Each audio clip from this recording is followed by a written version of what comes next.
नंदनी जी, जो आप उल्लेख कर रहे हैं किसी डायरी में, कोई हमारे कांग्रेस पार्टी के वरिष्ठ नेता हैं जो आज इस दुनिया में नहीं है, हमारे देश के राष्ट्रपति भी थे, उन्होंने डायरी में क्या लिखा, उनकी बेटी ने आज उसके कुछ पन्ने खुलासा किया है। उन पन्नों में जो बात लिखी है, कांग्रेस पार्टी इसकी घोर निंदा करती है। मैं ये कहना चाहता हूँ, जब तक तो आप पार्टी में रहे तब तक तो आपने पार्टी से सब कुछ पाया। आपको छोटे से कार्यकर्ता को पार्टी ने राष्ट्रपति पद तक पहुंचाया, वो तो आपको दिखा नहीं।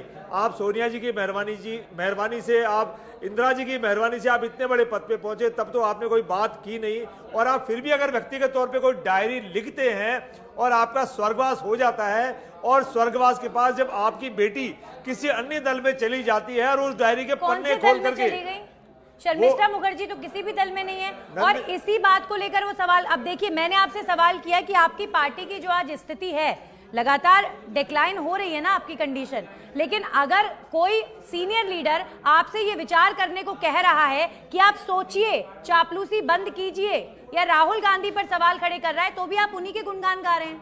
आप लोग सोचने को ही तैयार नहीं है। नंदिनी जी, वो सीनियर लीडर नहीं होता है जो अपने घर की, अपने परिवार की बुराई करता है, चाहे वो छोटा कार्यकर्ता हो चाहे बड़ा नेता हो। उस कार्यकर्ताओं को बात करने का सार्वजनिक तौर पे कोई अधिकार नहीं है। हमारी पार्टी की समय समय पे मीटिंग होती रही है, तब तो आप बोलते नहीं है। तब तो महामंत्री पद, अध्यक्ष पद, मुख्यमंत्री पद, राष्ट्रपति पद, गवर्नर पद पाने की आप लीपापोती में लगे रहते हैं। और जब आप वो पद मिल जाता है या पद नहीं मिलता है, या आप किसी अन्य दल के किसी न किसी दबाव में आप आते हैं, तो आप इस तरह का खुलासा करते हैं।